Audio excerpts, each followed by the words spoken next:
ब्रह्मा जी ने आंख खोले तो भगवान की विचित्र रचनाओं पर उनको बड़ा आश्चर्य हुआ कि ये सब क्या है, कैसे हुआ। सृष्टि का विस्तार तो ब्रह्मा जी ने किया, लेकिन ब्रह्मा जी जब उत्पन्न हुए तो उसके पहले भी तो कुछ था। जैसे फैक्ट्री में चीजें बनती है, लेकिन चीजें बनाने का रॉ मटेरियल तो पहले ही होता है। तो ऐसे ही ब्रह्मा जी को आश्चर्य हुआ, और आश्चर्य करते करते ब्रह्मा जी का मन इतना तो गहरा चला गया कि ब्रह्मा जी का पसीना पसीना हो गया कि क्या है। उस पसीने पसीने से ब्रह्मा जी और गहरे चलते गए तो आवाज आया, तप तप तप तप करो। तप करने का मतलब है कि इंद्रियों को मन में लीन करें और मन को बुद्धि में लीन करें। तो बुद्धि को परिश्रम नहीं होगा, बुद्धि को शांति मिलेगी, तो शांत स्वरूप परमात्मा में टिकेगी। तो शांत स्वरूप परमात्मा में टिकने से मति का गाढ़ापन हो जाता है। जो हल्की हल्की वस्तुओं में मति उलझती है तो छिछरी हो जाती। जैसे पीपल का पत्ता है तो हल्का सा है, छिछरा है, तो जरा सी हवा आती जिधर को तो उधर को फड़कता रहता है। लेकिन सुमेरु पर्वत तो चाहे आंधी आ जाए, तूफान आ जाए, फिर भी स्थिर रहता है। जिसने तप किया है वो उस परब्रह्म परमात्मा में स्थित होता है। तो सत्यम ज्ञानम अनंतम ब्रह्म, जो सत्य स्वरूप है, ज्ञान स्वरूप है और जिसका कभी अंत नहीं होता, उस परमेश्वर में मति प्रतिष्ठित हो जाती है। मति जब उस परमेश्वर में प्रतिष्ठित हो जाती है तो मति का नाम बदल जाता है और वो प्रज्ञा हो जाती है। ऋतम भरा प्रज्ञा, साधारण प्रज्ञा नहीं, ऋत माना सत्य, सत्य स्वरूप ईश्वर से भरी हुई प्रज्ञा, उसको बोलते हैं ऋतम भरा प्रज्ञा। मनुष्य जब प्राण छोड़ता है, मरता है, तो उसके पहले उसके चित्त में जो वासना होती है, जो निश्चय होता है, उसी के अनुसार उसका मन और प्राण मति के निश्चय के अनुसार ही लोक लोकांतर में गति करता है। जैसे आपकी मति में निश्चय हो गया कि हम शिविर में जाएंगे, चाहे उत्तरायण की ठंड बरसो, चाहे चेटीचंड की गर्मी पड़ो, हम तो शिविर में जाएंगे, सत्संग सुनेंगे, साधन करेंगे, और जो कुछ कठिनाइयां सहेंगे वो तब हो जाएगा। कीर्तन सत्संग से आनंद आएगा और साधन से मति की शुद्धि होगी, परमात्मा के रास्ते में आगे बढ़ जाएंगे। तो ये निर्णय मति ने किया कि शिविर में जाना है। तो मन ने और प्राण ने योजना बनाई कि फलानी तारीख जाना है, फलानी गाड़ी से जाना है, टिकट लेना है। हाथों ने हिलचाल की, पैरों ने यात्रा की, आंखों ने देखने का काम किया। निर्णय केवल मति बाई का था, ऑर्डर उसका था। बाद में सब काम लग गए और आप लोग इधर पहुंच गए। तो फिर इन इंद्रियों को जैसा मिलेगा उस प्रकार का इंद्रियों का आकर्षण और मन का मनन बनेगा। मन के मनन और इंद्रियों के आकर्षण का निचोड़ मति के आगे जाएगा कि अच्छा हुआ, बुरा हुआ, दूसरी बार ये करेंगे, ये ले आएंगे, ये न लाएंगे, ये खाएंगे, ये न खाएंगे। अब मति में अगर अच्छे संस्कार हैं, तप से युक्त मति है, तो ये चपरासियों की और कारकुन की, हेड क्लार्क की और क्लार्क और चपरासियों की। चपरासी है कर्म इंद्रियां है, क्लार्क है ज्ञान इंद्रियां और हेड क्लार्क है मन। इन सब की बात पर जजमेंट मति कैसी देती। मति अगर बढ़िया होगी तो उनकी बढ़िया बात पर हाँ बोलेगी और घटिया बात को काट के फेंक देगी। मति अगर घटिया होगी तो उनकी घटिया बात को हाँ बोल देगी और बढ़िया बात पर ध्यान नहीं देगी। तो इससे सिद्ध होता है कि तुम्हारे पास ये समाचार तो लाती है इंद्रियां। आंख दृश्य का समाचार भरती है, कान शब्द का समाचार भरता है, नाक गंध दुर्गंध का समाचार भरता है, जीव रस का समाचार भरती, और इन सब का समाचार कलेक्ट करके हेड क्लार्क मन मति के पास ले जाता है। अब मति जिनको हाँ बोलती है, आसक्त होती, हालांकि इंद्रियां और मन आसक्त होते हैं और उनका अपना फेवरेबल बात बोलेंगे, उनको जो अच्छा लगेगा उसकी व्याख्या करेंगे, उसी बात की सिग्नेचर कराने की कोशिश करते हैं। नीचे के आदमी बड़े साहब से उसी कागजों पर सिग्नेचर कराते हैं, जो कागजात जो फाइल में उनको कुछ दक्षिणा मिलती है, उनको वाहवाही मिलती है, पैसा मिलते हैं, उनकी अनुकूलता होती है, उसी दस्तावेज पर उसी फाइल पर सही कराने की कोशिश करता है नीचे का आदमी साहब से। ऐसे ही इंद्रियां तो कोशिश करेगी, देखना, सूंघना, चखना, स्पर्श करना आदि उसी की सही कराएगी। और मति में अगर तप नहीं है तो मति वो ही करती रहेगी, तो वो ही करते करते मति मंद हो जाती है। जैसे चपरासी और क्लार्कों के कहने से साहब सैया करता करता है तो साहब कभी न कभी फंस मरता है किसी न किसी पॉइंट में। जयराम जी, ऐसे ये साहबों की साहब जो मति देवी है वो फिर फंसती। वो साहब तो नौकरी गंवाता है, फंसता है तो घर बैठता है, लेकिन ये मति और ये मन तो घर क्या बैठे 84 लाख जेल भोगते। बार बार माताओं के गर्भ में जब देखने सूंघने चखने की वासना मति ने स्वीकार कर ली तो मति का स्वभाव हो जाता है कि अभी ये खाना है, ये चखना है, ये करना है, ये करना है, वो कराना है। तो ये करते कराते जिंदगी पूरी हो जाती है, फिर भी कुछ न कुछ करना भोगना बाकी रह जाता है। तो भोग की वासना युक्त जो मति है वो जब प्राण निकलते हैं तो अपनी मति में जिस भोग का आकर्षण होता है उसी वातावरण में फिर से ये जन्म लेता है, और फिर वही भोग भोगते भोगते दूसरे संस्कार क्रिएट हो जाते हैं। तो फिर संस्कार तो बनते जाते और भोगता जाता है। तो एक संस्कार एक वासना मिटी न मिटी तो दूसरी चले आए। जैसे हम चलो कि अब 3 घंटे फिल्म देख ले, जरा इच्छा होगी फिल्म देखा तो फिल्म देखते देखते दूसरे फिल्म की एडवर्टाइज और फिल्म में दूसरी चीजें और बताई जाती है, वो चीजें बसाने की वासना जग गई। वो चीजें बसाए तो दूसरी चीज भी उससे बढ़िया घटिया वो भी बसाने की वासना हो गई। तो वासनाओं का अंत नहीं होता, इसीलिए ये जीव बेचारा परमात्मा तक पहुंच नहीं पाता। मति परमात्मा में प्रतिष्ठित नहीं होती। जब परमात्मा में प्रतिष्ठित नहीं होती है तो बेचारा ये जीने की और भोगने की इच्छा से आक्रांत रहता है। जीने और भोगने की इच्छा से जो चैतन्य आक्रांत रहता है उसी चैतन्य का नाम जीव पड़ गया। वास्तव में जीव भी कोई ठोस चीज नहीं है, लेकिन जीने की इच्छा हो गई, भोगने जीने की इच्छा हो गई, जीव हो गया। अब उसने अच्छे कर्म किए, सात्विक किए, भोगा तो सही, लेकिन जरा ईमानदारी से, भक्ति से, त्याग से, सेवा भाव से थोड़ा बहुत अच्छे संस्कार पड़ गए तो इस लोक के भोग भोगे और परलोक में सुखी रहूं, इसलिए इसने दान पुण्य सेवा आदि किया। तो इसके मति में अच्छे सुख भोगने की इच्छा आएगी। तो मरेगा तो सत्वगुण की प्रधानता रहेगी तो स्वर्ग में जाएगा। अगर इसकी हस्ताक्षर हल्की वस्तुओं को भोगने के हुए तो फिर समझो बहुत उसको नीचे के इंद्रियों का सुख भोगने की इच्छा हुई, काम बेकार भोगने की इच्छा हुई, तो मरने के बाद उसको स्वर्ग में जाने की जरूरत नहीं, मनुष्य होने की जरूरत नहीं। उसकी शेषना इंद्रिय को अधिक से अधिक छूट छाट मिल जाए भोग भोगने की, उसको ऐसा ही शरीर प्रकृति दे देगी। जैसे सुकर कुकर है उस शरीर में ढकेल देगी। बिल्कुल कोई एकादशी व्रत नियम, बच्चों को पढ़ाना लिखाना शादी कराना नो प्रॉब्लम, वो शेषना इंद्रिय के भोग में अपने को खपा तोड़ा।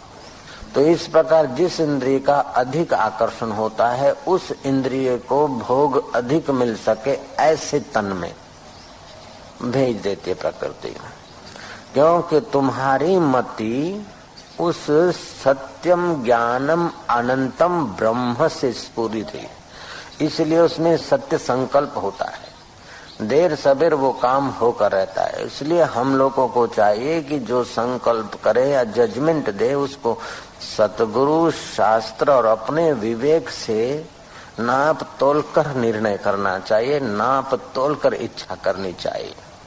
हकीकत में इच्छा जब काटने की कला आ जाए तो वो आपका मन होगा निर्वासनिक, और निर्वासनिक मन होगा तो बुद्धि निश्चिंत तत्व में, परमात्मा में टिकेगी। और मन में जितनी वासना होगी और जितनी हल्की वासना होगी तो हल्का जीवन, ऊंची वासना होगी तो ऊंचे लोकांतर, और मिश्रित वासना होगी तो पुण्य पाप की खिचड़ी खाने के लिए मनुष्य शरीर। और उससे भी अगर ऊंची एक अवस्था है जो सत्संग और तप करके आत्म परमात्मा के विषय का ज्ञान पा लेगा, तो प्रारंभ में थोड़ा कठिन लगेगा, लेकिन एक बार पा लिया तो मति को, मन को और इंद्रियों को जो शांति, आनंद और रस मिलता है, उस रस, शांति और आनंद के आगे इस लोक में तो क्या और देश परदेश में तो क्या, स्वर्ग में तो क्या, ब्रह्मलोक में भी वो सुख नहीं जो ब्रह्म परमात्मा के साक्षात्कार में। ज्ञात्वा देवम मुच्यते सर्व पाशेभ्य, उस देव को जानने से सारे पाशों से, सारे जंजीरों से वो आदमी मुक्त हो जाता है, छूट जाता है। तो मनुष्य जन्म में ऐसी मति मिली है जो आदमी भूत का, भविष्य का विचार चिंतन कर सकता है। जो पशु हैं वो तो कुछ समय के बाद अपने माँ बाप को भी भूल जाते हैं, बहन भाई को भी भूल जाते हैं, संसारी व्यवहार उन्हीं में कर लेते हैं। लेकिन मनुष्य की मति में स्मृति है, मनुष्य की मति में योग्यता है। अब दूसरी पॉइंट से सोचे कि इंद्रियां तुमको संसार के तरफ आकर्षित करेगी, लेकिन मति परिणाम का विचार करेगी। जब मति का आदर करोगे तो विकारों में से निर्विकार की तरफ जाना बिल्कुल जरूरी दिखेगा। अगर मति का आदर नहीं करोगी और इन चपरासी और कारकुनों के कहने में ही मति बहती रहेगी तो जगत सच्चा लगेगा। जगत सच्चा लगेगा तो जगत के भोग में आकर्षण होगा। जगत के भोग में आकर्षण होने से राग द्वेष पनपेगा। राग द्वेष पनपने से इच्छा, भय, क्रोध, द्वेष, अशांति, जन्म, मृत्यु, जरा और व्याधि ये बना ही रहेगा। अगर मति का आदर करते हैं तो मति परिणाम का विचार करती है। परिणाम का विचार करने से मति इंद्रियों को और मन को खाने पीने देखने की इजाजत तो देती है, लेकिन औषधवत खाना पीना, देखना सुनना ये औषधवत हो जाए तो इंद्रियों और मन का परिश्रम कम हो जाता है, तो उससे भी मति को थोड़ी पुष्टि मिलती जाती है। और ज्यों ज्यों पुष्टि मिलती जाती है त्यों त्यों देखना सूंघने की इच्छाएं कम करके और मति अपने आप में तृप्त रहती है। तो तृप्त मति की योग्यता बढ़ जाती है, योग्यता बढ़ जाती है तो मन और इंद्रियां उसके अधीन होने लगती है। तो मनुष्य जन्म में ही ऐसी अवस्था आ जाती है कि जब चाहा तब इंद्रियों को समेट के मन में ले आया और मन को समेट के परमात्मा में गोता मार दिया। दिल ने तस्वीरें हैं यार, जब की गर्दन झुका ली और मुलाकात कर ली, जब चाहा वो आत्म सुख पा लिया। तो मति में आत्म सुख पाने की जो आदत पड़ जाती है तो फिर वो जब शरीर छूटता है तो मति में, अंतःकरण में कोई वासना नहीं रहती। जब वासना नहीं रहती तो प्राण उत्क्रमण नहीं करते लोकांतर में जाने के लिए या दूसरे जन्म में भटकने के लिए। अभी तुम्हारी तीव्र वासना हो जाए चाय पीने की तो खिसक जाओगे, तीव्र वासना हो जाए तो कुछ उस जगह पे चले जाओगे। जब कोई वासना नहीं तो भाग दौड़ करने की जरूरत क्या है। जब वासना जोर पकड़ेगी तो हमारी नजर इधर जाएगी और आदमी खिसक जाएगा, तो बेईमानी भी करेगा, पैसा भी खर्चेगा, लेकिन वासना के लिए करेगा। तो ऐसे मति में कोई वासना नहीं होती। तस्य प्रज्ञा प्रतिष्ठिता, उसकी प्रज्ञा पर ब्रह्म परमात्मा में प्रतिष्ठित हो गई। तो वह साधक जीते जी सिद्ध पद को पा लिया है। तो ज्ञानी नाम प्राणा न उत्क्राम्यन्ते अत्रे विलियन्ते। ज्ञानी जिसको आत्म पर ब्रह्म परमात्मा का सुख मिल गया है, साक्षात्कार हो गया, उसका मन प्राण उत्क्रमण नहीं करते हैं। जहाँ शरीर का प्रारब्ध पूरा हुआ तो शरीर तो 5 भूतों में, स्थूल भूतों में लीन हो जाएगा और सूक्ष्म शरीर उसका सूक्ष्म भूतों में लीन हो जाएगा, व्याप जाएगा। और आत्मा तो पहले ही परमात्मा से मिला हुआ है, वो कोई परमात्मा के पास कोई लोकांतर में नहीं जाएगा। वो तो सत चित्त आनंद स्वरूप जो आकाश से भी अत्यंत सूक्ष्म है, उस परब्रह्म परमात्मा में साक्षात्कार के दिन ही एक हो गया था। केवल देह की बाधा थी, प्रारब्ध ने देह की बाधा को पूरा कर लिया, वो व्यापक ब्रह्म हो गया। तो अब हमारे हिस्से क्या आता है कि हमारे हिस्से आता है कि हम इंद्रियों का आदर इतना न करें। तुलसीदास ने ठीक कहा है, देखिए सुनिए गुनिए मन माही, मोह मूल परमार्थ नाही। ये देखने सुनने और मन में जो गुनने विचार करने में आता है वो सब मोह मूल है, परमार्थ नहीं है, वास्तविक में सत्य नहीं है। जैसे पतंगिया को दिया में सत्य सुख दिखता है और जल मरता है, मछली को कुंडी में सत्य स्वाद दिखता है और फंस मरती है, हाथी को हथीनी में सत्य सुख दिखता है और खड्डे में जा गिरता है, भमरे को कमल में सत्य सुख दिखता है, टिका रहता है। हालांकि उसमें ताकत है कमल से बाहर निकलने की, वो लकड़े को छेद कर सकता है, लेकिन कमल से बाहर नहीं निकलता है। सांझ पड़ी चलो जवाय शू वांधो छे जवाय जाएंगे, ऐसे करते हो कमल तो बंद हो जाता है, उससे भी निकल सकता है, लेकिन फिर आकर्षण इंद्री का रस का जीवा का पड़ा रहता है। सुबह जंगली जानवर या हाथी आदि आके कमल को तोड़ते खा जाते या पैरों तले कुचल देते, वो प्राण त्याग कर देता, मर जाता बेचारा। एक बात और समझनी पड़ेगी, ऐसा नहीं कि हम निपट अज्ञानी हैं, क्या अच्छा है क्या बुरा है ये सब लोग जानते हैं, क्या पुण्य है और ये क्या पाप है ये भी काफी हिस्से में हम लोग जानते हैं, क्या करना चाहिए क्या नहीं करना चाहिए ये भी जानते हैं हम लोग। फिर भी जो नहीं करना चाहिए वो कर रहे हैं, उसके पीछे एक ही है कि सुख की लालच, सुख की लालच।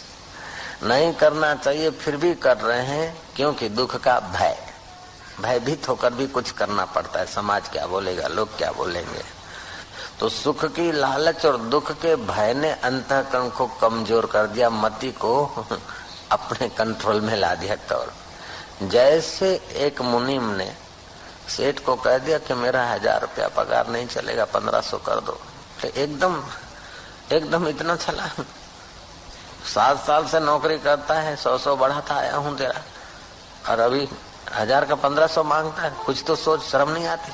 बोले मेरे को क्या शर्म आएगी, मैं तो ये गया, लेकिन फिर तुम्हारी ये पेढ़ी नहीं चलेगी, ये ध्यान रखना सेठ जी। क्यों कि 2 नंबर की एंट्रियां मैं सब जानता हूँ और मेरे हाथ में वो कागज पड़ा, देख लो। अभी जाकर इनकम टैक्स कमिश्नर से मिलता हूँ, 10% मिल जाएंगे, उसी से मेरे हजारों रुपए हो जाएंगे।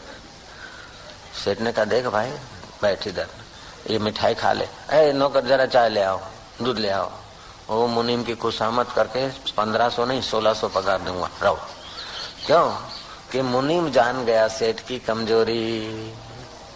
ऐसे इंद्रियां और मन मति की कमजोरी जान जाते हैं, इसलिए मति को बिचारी को घसीटते रहते हैं। जयराम जी की नीति का या मुक्ति का आदर नहीं करते और सुख की लालच रखता है मन इंद्रियां, और मति भी सुख की लालच में फिसलने लगती है और दुख के भय से भयभीत होती है। तो न चाहते हुए भी मति को हल्के निर्णय करने पड़ते, न चाहते हुए भी हल्के कामों में उसको जुड़ना पड़ता है, तो हल्का स्वभाव उसका क्रिएट हो जाता है। इसलिए ब्रह्मा जी को प्रेरणा हुई कि तपः।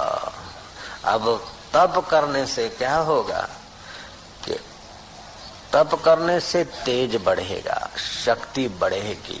तपः स्वाध्याय, तप करने से स्व का अध्ययन होगा कि मैं इनका गुलाम नहीं हूं, मैं इन इंद्रियों का गुलाम नहीं, और शरीर के मिटने से भी मैं नहीं मरता हूँ, शरीर के बढ़ने से मैं बढ़ता नहीं, शरीर के बीमार होने से मैं बीमार नहीं होता, और शरीर के मरने से मेरी वास्तव में मृत्यु नहीं होती। तो न मरने का डर, न जीने की लालच, न भोगने की वासना। ये तीनों झंझट जब निकल जाते हैं तो ये जीव आत्मा अपने वास्तविक स्वरूप पर ब्रह्म परमात्मा में प्रतिष्ठित हो जाता है। मम दर्शन फल परम अनुपा, जीव पावै निज सहज स्वरूपा।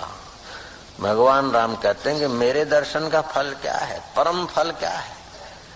कि परम फल तो यह है कि जीव अपने सहज स्वरूप को, जो सत्य चित्त आनंद स्वरूप रोम रोम में रमा हुआ है प्राणी मात्र के, वो राम को पा लेता है। जैसे थका हारा नौकरों से सताया हुआ सेठ अगर कोई अपने गब्बर सेठ से मिलता है, निकट के मित्र से मिलता है, तो उस सेठ का बल बढ़ जाता है। और नौकरों का मुनीमों का सताया हुआ अगर गब्बर सेठ से मिलता है तो उस बेचारे लथड़े हुए सेठ का हौसला जग उठता है। ऐसे जब हम जप करते हैं, ध्यान करते हैं, तप करते हैं, तो सेठों का भी सेठ और उन सेठों का भी सेठ और सारे दुनिया के सेठ तो क्या, स्वर्ग के सेठों का सेठ जो परब्रह्म परमात्मा ब्रह्मा जी का भी जो सेठों का सेठ है वह आत्मा होकर बैठा है। तो तप करने से मति उसका सहयोग ले लेती है, उसमें शक्ति आ जाती है और मुक्ति के रास्ते चल पड़ती है। तपस्ु सर्वेषु एकाग्रता परम तपः। सब तपस्याओं में एकाग्रता परम तपस्या है। तो हम इंद्रियगत ज्ञान का जब आदर करते हैं तो विकारों का हमारे पर हमला बिल्कुल होगा ही। जब हम बुद्धिगत ज्ञान का आदर करते हैं तो हम विकारी सुखों का आदर नहीं करेंगे, विकारी वस्तुओं का उपयोग करेंगे। जैसे अब कहीं जाना है तो आंख का उपयोग करा, जरूरी है तो देख लिया। शरीर को टिकाना है तो तंदुरुस्ती का ख्याल करके खा लिया। सुनना है तो जो सार है वो बात सुन ली, बाकी को ध्यान नहीं दिया तो हमारी शक्ति बच जाती है। तो बुद्धिगत ज्ञान का आदर करने से इंद्रियों का, मन का झंझट कम हो जाता है और बुद्धि को परिश्रम भी कम पड़ता है। तो बुद्धिगत ज्ञान का आदर करने से हमारा विवेक बढ़ता जाएगा, विवेक बढ़ने से वैराग्य बढ़ेगा, संसार से राग उठ जाएगा। देखेंगे कि जितना इन वस्तुओं को संभाला, आखिर छोड़कर मरना है तो बहुत पसारा क्यों करना। इतना खिलाया पिलाया तो बीमारी, अधिक खाने से बीमारी हुई, संयम से खाना चाहिए। ऐसे आंखों को कितना कुछ दिखाया लेकिन आज तक पूरी शांति नहीं मिली। कानों को कितना ही सुनाया फिर क्या, जीभ को कितना ही लटके दिलाया फिर क्या, नाक को यह बे भूंगड़ा ने आटली सुगंधी परफ्यूम हजी ठेकोणो नहीं। ऐसे ही इंद्रियों को, काम विकार की इंद्रियों को इतनी बार खपाया, अपने को निचो दिया, फिर भी संतोष तो नहीं। तो विवेक जगेगा, विवेक जगेगा तो फिर वैराग्य आएगा। क्योंकि परिणाम में क्या, भोग भोगने के समय जरा देर मजा आया, बाद में देखो तो ऐसे रहती। तो बुद्धि जब परिणाम का विचार करती है तो उसका परिश्रम कम होता है और उसको परमात्मा में प्रतिष्ठित होने का, समता में आने का समय मिलता है। भगवान को बुलाया भी नहीं जाता और भगवान को प्रकट भी नहीं करना है। भगवान हाजरा हजूर है, आद सत्य जुगात सत्य है भी सत्य, नानक हो से भी सत्य। लेकिन उस भगवान के सुख स्वरूप के आगे, भगवान के आगे ये जो पड़ते हैं, जैसे बारिशों में सूरज नहीं दिखता है बादलों के कारण, तो हकीकत में सूरज को प्रकट भी नहीं करना है, बुलाना भी नहीं है, केवल हवाएं लगे, बादल बिखरे, सूरज तो थे हैं और शाम तक रहेंगे। ये सूरज तो शाम तक रहेंगे और वास्तव में आत्म सूर्य के लिए तो कोई शाम ही नहीं है। ये सूर्य भी डूबते नहीं हैं, छुपते नहीं, चले नहीं जाते, दूसरी जगह दिखते हैं, पृथ्वी घूम रही इसलिए। तो हम लोग मानते कि सूर्य चले गए। मान लो इस सूर्य से तो हम कभी चक्कर खाते रात्रि का तो नहीं दिखता है, लेकिन परमात्मा रूपी सूर्य से तो हम कभी अलग नहीं हो सकते। आद सत्य जुगात सत्य है भी सत्य, हो से भी सत्य। तो उस सत्य स्वरूप में बुद्धि प्रतिष्ठित होती है। तो सत्यम ज्ञानम अनंतम ब्रह्म, उस सत्य स्वरूप में, ज्ञान स्वरूप में, और जिसका अंत नहीं होता है, उस अनंत में विलय हो जाता है जीव।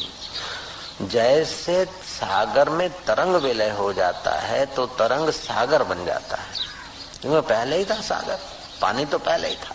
ऐसे जीव ब्रह्म तो पहले ही था, लेकिन इस बेचारे को इंद्रियों का आकर्षण ने, जगत की सत्यता ने, बेवकूफी ने कई जन्मों तक भटकाया। अगले जन्म में भी किसी माता के गर्भ में गए होंगे, लेकिन पिता के शरीर से पटके गए। माता का गर्भ सीधा ही मिल जाता, ऐसी बात नहीं। कई बार माता के गर्भ में बेचारे ड्रॉप के रूप में जाके गिरते हैं, फिर वो बाथरूम के द्वारा बह जाता है गटरों में। क्या दुर्दशा होती। जितने लोग यहाँ पृथ्वी पर घूमते हैं हम लोग, उतने से अधिक तो गटरों में भी मनुष्य बहते होंगे। इस बात को तो कोई तार्किक या नास्तिक आदमी भी अस्वीकार नहीं कर सकता है, मानना ही पड़ेगा। मेरे 2 बेटे हैं, कैसे कि मेरे शरीर से पैदा हुए, तो मेरे शरीर से पसार हुए, पैदा क्या हुए, पसार हुए। हमने कुछ अन्न जल आदि खाया, फल फूल, उसमें जो जीव स्थित थे वो ही पत्नी के द्वारा बेटे होके पैदा हुए।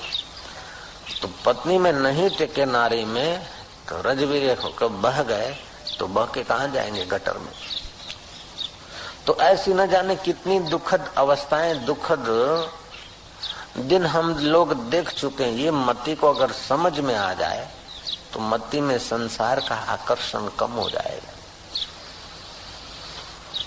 राग नहीं रहेगा। राग नहीं रहेगा तो द्वेष भी नहीं रहेगा। जब वस्तु में राग रहता है, उसमें कोई विघ्न डालता है तो उससे द्वेष होता है। बड़ा आदमी विघ्न डालता है तो भय होता है, छोटा आदमी डालता है तो क्रोध होता है, बराबरी का आदमी प्रॉब्लम करता है तो द्वेष होता है। जब वासना ही नहीं तो भय कहाँ, वासना ही नहीं तो उद्वेग कहाँ, वासना ही नहीं तो द्वेष कहाँ। तो भय, उद्वेग, द्वेष, राग, ये सब उसका शिथिल हो जाता है।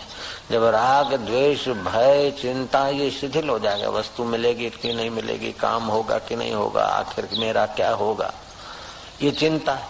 अब मेरा क्या होगा, हो के मन इंद्रियों का होना है, शरीर का होना है, और इसका कितना भी हुआ अंत में तो छूटना ही है।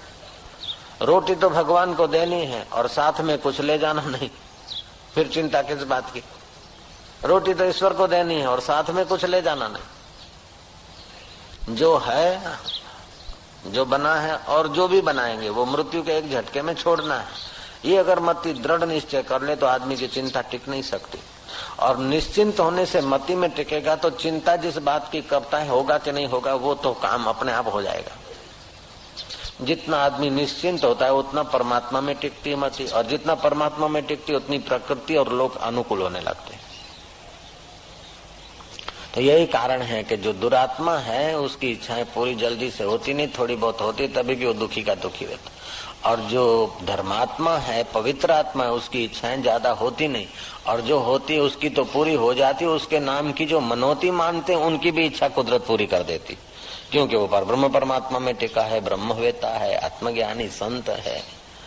हम संतों के नाम की मनोती मनाते हैं।